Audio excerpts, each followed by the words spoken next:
Welcome back. I'm Chris Temple, editor and publisher of the National Investor, and we want to give you an operational update today on Prairie Operating Company. Prairie is listed on the NASDAQ, as you see here, under the symbol PROP. In fact, wasn't that long ago, back on the 7th of March, that Ed Kovalik, the chairman and CEO, who you'll meet again in just a moment, was in New York with a lot of the rest of the brain trust of Prairie, some of their major investors, and they closed the NASDAQ down, rang the closing bell back that day, and that was a great time, I'm sure. I'll ask Ed about that in just a second. But before we get going, of course, Ed and or myself might be making some forward-looking statements. We want to let you know about that. And also a reminder that even though Prairie does not pay to be one of my recommendations in a national investor, that's what our members pay a subscription for, is to get my best and most impartial advice that they can. After that fact, we do from time to time, as we have done with Prairie, as you see here, get compensated to do follow-on media work, copyright, and things like that, of which this video is a part. And I indeed am joined by the chairman and CEO of Prairie, Ed Kovalik. Ed, thanks for joining me this weekend. It's good to be here with you, Chris. Well, tell us a little bit about how one comes about to be able to close the NASDAQ to begin with. I mean, it looks like you guys had a blast. I, talked to you about it ahead of time, and a couple of your shareholders and others who were there. That looked like a great time in New York. Yeah, it was a lot of fun. It was the culmination of a couple of years of hard work getting the company started and listed. And that's one of the perks of, having accomplished all that is you get to go see your company logo, 9 stories high in Times Square and ring the bell. So it was a lot of fun. Well, I'm sure it is, and of course, it adds to the prestige of the company and the story and everything else, which was also done just a couple of weeks ago, back on the 14th. Your first major permit application for Genesis One was granted by regulators in Colorado. Tell us what this is going to lead to next. Yeah, look, I mean, to be able to start developing our acreage, we need permits. And, it takes a long time to get permits in Colorado, but I think we actually accomplished our permits in record time, which just speaks to the quality of the team that we have doing that work and the quality of the work itself. Now, with those permits in hand, we can launch our development program. We also bought 8 permits with about 40 million approved in reserves that we announced, I guess, about a month and a half ago. And pending the closing of the Nickel Road acquisition, in which we're also acquiring 62 permits, we'll have 142 permitted drillable locations. So that'll keep us busy for the next several years. Well, that's neat. And as we talked about on our last conversation a couple of months back, you guys are putting together quite a good portfolio of assets in that upper area of Colorado, settled in Weld County. And you're not letting any grass grow under your feet. You are getting ready to put in your next permit application for what you call Genesis 2. Yeah, that's exactly right. We have some acreage next to Genesis One that we really like. It's great for all 3 benches of the Niobrara and the Codell. So we're going to expand our lease footprint there organically and file probably another 55 to 70 permits there. So, you'll see us as a company constantly updating our permit portfolio to stay ahead of our development plans. So probably twice a year, we'll file a new area. Okay, that's good. So, as far as what you've got approved now, give us the game plan, maybe slash timeline, as far as when you're looking to start development activity and when we might start to see some initial production. Yeah, that's a great question. So we've actually got our rig permitted to start in April. However, that's just dependent on the closing of the Nickel Road transaction to be able to fund our beginning of our CapEx program. We're currently going through review of our S1 with the SEC. We hope that that will be completed in April, which will allow us to get our deal done in April. It may take longer. You never know, but pending the completion of that review, we'll be able to close our deal and launch our development program. We already have everything in line, ready to go for that. Our first uh, 8 wells are going to be drilled on the 8 permitted locations that we recently acquired. Those are already all hooked up to power and 3-stream takeaway. So, our rig is ready to go there. We've contracted our water for that development. We've also contracted our sand for all of our fracking.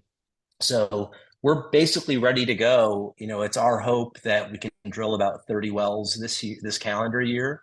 And the first 8 will be on that package. Then we'll move the rig and we'll start developing the Nickel Road assets, and we'll finish the year up on Genesis. So, we've got a lot planned for getting up and running. Well, that's neat, and as we talked the last time you and I were on, and right after we recorded that prior video, I saw you and the crew down in Miami, and here's a few good-looking guys on the screen, you and me, and one of your major shareholders, Paul Kessler, when we were together down there. You had a couple of great speakers at that conference. Scott Tinker, was one of the anchors, and you made the point yourself as well. And I love this line. I'm actually using it a couple of times in the near term, that this talk of an energy transition is really a misnomer. We are in an ongoing energy addition, whether it's for electricity, whether it's for fuel for vehicles and so forth. The demand for everything just continues to go up. And you're going to be coming online as things look at a time when the oil price particularly has been fairly well re-rated recently. There was the CERAWeek conference I know you're aware of recently in Houston, and a lot of the chatter there really underscores the fact that whereas the $80 WTI price for a little while seemed to be a ceiling, now it's becoming a floor again. And more people are starting to figure out that long term, we still have an issue of more demand than supply.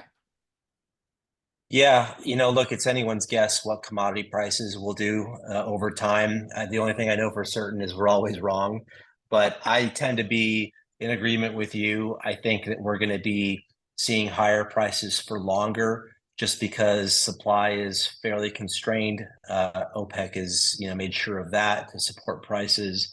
And US production is growing a lot more slowly than it has in the past. But you said it. I mean, there's certainly a case for demand growing every year. We see it in the numbers, not just in the U.S. but internationally. Half of the world, we're talking about, 4+ billion people are just trying to elevate themselves out of poverty, and the way to do that is to have access to cheap baseload energy sources, and coal and hydrocarbons are the only sources for that. Now, we think hydrocarbons are a lot cleaner than coal, and oil and gas can really support all that energy addition much better than coal. But in the US, and in Western Europe, we've had this mindset driven by the political elites that we can actually wind down our consumption of oil and gas, by any number of estimates, by 2040, by 2050, what have you. But what we notice is that every time politicians give us those estimates, they're always then, coming back to restate those estimates because they're always wrong. And we just don't see, even modeling out, for the next 50 years, we don't see how the world is going to consume any less hydrocarbons than it does today, not only to pull half the world out of poverty, but just to frankly fuel the enormous growth in data center demand we're seeing in the US. AI has become the absolute biggest topic of the year. And, guess what? AI requires massive data center power draws, which also require massive draws in the grid, which is largely fueled by hydrocarbons. So all this talk of energy transition is just dishonest because we can't possibly transition. And so, with all that said, we're trying to do our duty to increase US production as much as possible, which is why we're aggressively focused on growing Prairie as much as possible in as quick of a time frame as possible.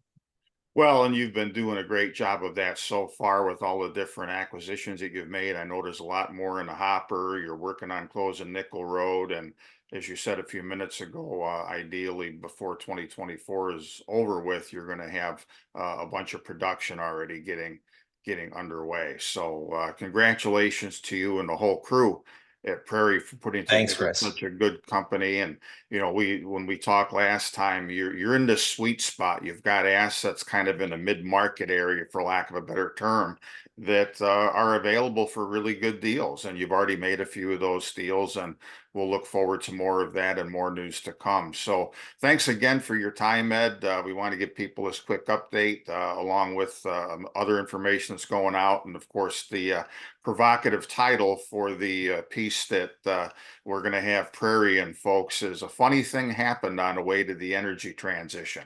So you're going to see that here about the same time you're seeing I this like it. video update. Yeah, a lot of you have to be old enough to remember the funny Zero Mostel, and I forget who else was in it, movie "A Funny Thing Happened on the Way to the Forum." So some people get it, but I think Yeah.